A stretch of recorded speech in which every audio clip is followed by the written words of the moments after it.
नमस्कार दोस्तों, एक बार फिर से आप सभी का स्वागत है। काफ़ी लंबे समय बाद आपके इस चैनल पे अपन डिस्कस करने जा रहे हैं संस्कृत डिपार्टमेंट में ग्रेड 3 का जो एग्ज़ाम होना है उसको लेकर जो न्यूज़ आई है उससे जुड़ी तमाम बातें शॉर्ट में इस वीडियो में अपन डिस्कस करेंगे। आप सब लोग जानते हैं कि पिछले 4-5 साल से ग्रेड 3 का एग्ज़ाम संस्कृत विभाग ने नहीं करवाया है। 2018 का वो अंतिम साल था जिसमें पुराने जो नियम हुआ करता था कि एक एग्ज़ाम के अंकों के आधार पे ये भर्ती प्रक्रिया पूरी करवानी है और वो पूरी करवा ली जाती थी। हालांकि सेकंड ग्रेड, फर्स्ट ग्रेड इनके 2-3 एग्ज़ाम हो चुके हैं और अभी दिसंबर में भी प्रस्तावित हैं, लेकिन ग्रेड 3 का कोई एग्ज़ाम नहीं हुआ है। और बिल्कुल ये नियम, आज का भर्ती प्रक्रिया का पैटर्न अलग है, नियम कायदे अलग हैं, तो बिल्कुल नियमों में संशोधन मुनासिब था, ज़रूरी था, लेकिन 5-5 साल लग जाते हैं। ये एक सोचने वाली बात है इसमें। तो कितने पदों पे ये भर्ती होनी है उसको लेकर कल भजन लाल जी ने मंत्रिमंडल की बैठक ली शनिवार को, और उसमें कई अहम निर्णय लिए गए थे, जिसमें संस्कृत शिक्षा विभाग का जो मुद्दा था उस पर भी उन्होंने बातचीत की।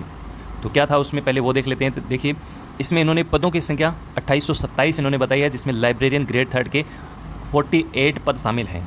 आपको मैं बता दूं कि 500 पद सामान्य शिक्षा विभाग में स्वीकृति मिल चुकी है। तो आपके लिए बेनिफिट है, आप अब 548 पदों को मानकर तैयारी करें, तो आपके लिए यहाँ फ़ायदा है। पीटीआई ग्रेड 2 और ग्रेड 3 के 179 पदों की इन्होंने चर्चा की है। हालांकि कल इन्होंने स्पष्ट किया है कि आप पीटीआई 2 ग्रेड जो है, शारीरिक शिक्षा अनुदेश से पहले बोला जाता था, उसका आप ऐसे नहीं बोलेंगे, वरिष्ठ शारीरिक शिक्षा बोलिए या अध्यापक शारीरिक शिक्षा बोलिए।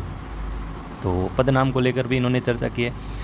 48 ये, 179 ये, इन दोनों को यदि 2827 में से माइनस करें तो शेष पद बचते हैं आपके 2600, और इन 2600 पदों पे आपकी ग्रेड 3 या अध्यापक लेवल 1 और लेवल 2 का एग्ज़ाम होगा।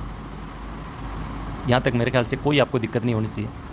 2600 पदों का अभी तक कोई वर्गीकरण नहीं है कि लेवल 1 में कितने आएंगे, लेवल 2 में कितने आएंगे, एसएसटी में कितने, हिंदी में कितने, वगैरह वगैरह, क्योंकि इनकी वित्तीय स्वीकृति के बाद ये फाइल जब अधीनस्थ सेवा चयन बोर्ड के पास जाएगी, वो नोटिफिकेशन जारी करेंगे, तब ये सारी चीज़ें वहाँ जो है स्पष्ट हो पाएंगी। फिर भी देखिए, एक अनुमानित पदवार विभाजन देखें तो वैकेंट पोस्ट के हिसाब से सबसे ज़्यादा पोस्ट इस बार साइंस मैथ लेवल 2 में साइंस मैथ की लग रही हैं। 1100 मैंने लिखी हैं, ऊपर नीचे इसमें हो सकता है, ज़्यादा भी हो सकती हैं, 100-200 नीचे भी जा सकती हैं, लेकिन सबसे ज़्यादा पोस्ट साइंस मैथ की आएंगी। तो जितने भी साइंस मैथ के विद्यार्थी हैं उनके लिए ये बहुत बड़ी अपॉर्चुनिटी है। एसएसटी हिंदी के वहीं 400, 450, 500 तक पदों की संख्या हो सकती है, लेकिन मैंने अभी कहा फाइनल जो डिवीज़न है इनका, वो जो नोटिफिकेशन आएगा उसी से अपन जो है स्पष्ट रूप से देख पाएंगे। योग्यता क्या है, सब लोग जानते हैं, ग्रेड 3 का एग्ज़ाम है। नए नियम कहते हैं कि आपके पास पात्रता होनी चाहिए क्लियर। तो जिनके पास पात्रता क्लियर नहीं है वो इस एग्ज़ाम में नहीं बैठ पाएंगे, जिनके पास पात्रता है वो बिल्कुल ईजिली इस एग्ज़ाम में बैठ सकते हैं। सिलेबस क्या है, तो सिलेबस सेम जो ग्रेड 3 का सिलेबस हुआ करता था सामान्य शिक्षा विभाग में, वो सेम सिलेबस है। सबसे बड़ा सवाल कि एग्ज़ाम कब तक होगा, एग्ज़ाम कब होगा। देखिए, अभी आपको पता है निकाय के चुनाव हैं, और निकाय के चुनाव है तो थोड़ी हलचल ज़रूरी है, और हलचल हो भी गई है। पीछे लोकसभा के चुनाव थे तो हलचल हुई, जैसे चुनाव संपन्न हुए बिल्कुल ठंडा हो गया मामला। तो बिल्कुल चुनाव को देखते हुए कुछ ना कुछ हलचल बनती है, और इसी को लेकर मुझे ऐसा लगता है कि रीट का एग्ज़ाम जो है, पात्रता का एग्ज़ाम है, वो पहले होने के चांसेज़ हैं। इन्होंने लिखा ज़रूर है कि देखिए, इस निर्णय से कल का जो नोटिफिकेशन डाला था संस्कृत शिक्षा विभाग में भर्तियों को लेकर, इसमें लिखा था कि इस निर्णय से इन पदों की भर्ती राज्य कर्मचारी चयन बोर्ड के माध्यम से शिक्षा विभाग की भर्तियों के साथ ही हो सकेगी। तो शिक्षा विभाग की भर्तियों के अभी कोई चांसेस नहीं है। 2nd ग्रेड, 1st ग्रेड भले ही लग रहे हैं, लेकिन उनके तो संस्कृत शिक्षा विभाग में एग्ज़ाम चल रहे हैं। 3rd ग्रेड का एग्ज़ाम अभी शिक्षा विभाग में कोई हलचल नहीं है, और जब तक उसके एग्ज़ाम नहीं होंगे तब तक ये एग्ज़ाम भी जिस हिसाब से इन्होंने ये नोटिस जारी किया उस हिसाब से लग नहीं रहा।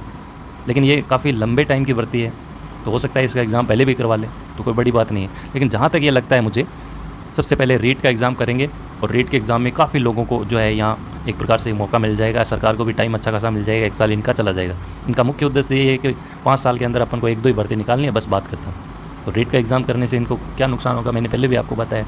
पात्रता में काफ़ी विद्यार्थी बैठे हैं, तो कोई बातचीत ही नहीं करेगा, और इनका अच्छा खासा टाइम निकल जाएगा। तो जहाँ तक मुझे लगता है, जैसे ग्रेड 3 का एग्ज़ाम होगा 2025 में, उसके साथ ही ये एग्ज़ाम होना है। जिस प्रकार से 2nd ग्रेड के एग्ज़ाम होते हैं साथ साथ, तो वैसे ही ये एग्ज़ाम होना चाहिए। लेकिन वो ये है कि एक पॉसिबिलिटी ये भी बनती है कि यार काफ़ी लंबे टाइम की भर्ती है, हो सकता है पहले एग्ज़ाम करवा लिया जाए। जैसे 1st ग्रेड की अभी चर्चा संभावनाएं लग रही है। 1st ग्रेड का एग्ज़ाम सबसे पहले नोटिफिकेशन आएगा। 4,500 पदों की जो वित्तीय स्वीकृति मिल चुकी है वो तो फाइनल है, हो सकता है उसमें थोड़ी बढ़ोतरी होकर वो नोटिफिकेशन जल्द आए, तो उसी प्रकार से ये संस्कृत शिक्षा विभाग का भी नोटिफिकेशन आ जाए। तो दोनों स्थितियाँ लग रही हैं, लेकिन फाइनली अपन कुछ नहीं कह सकते इस बारे में। तो देखिए, अच्छी वैकेंसी है साइंस मैथ वालों के लिए, अच्छी अपॉर्चुनिटी है, आप इसका फ़ायदा उठाएँ तो उठा सकते हैं। लाइब्रेरियन ग्रेड 3 की भी अच्छी वैकेंसी है।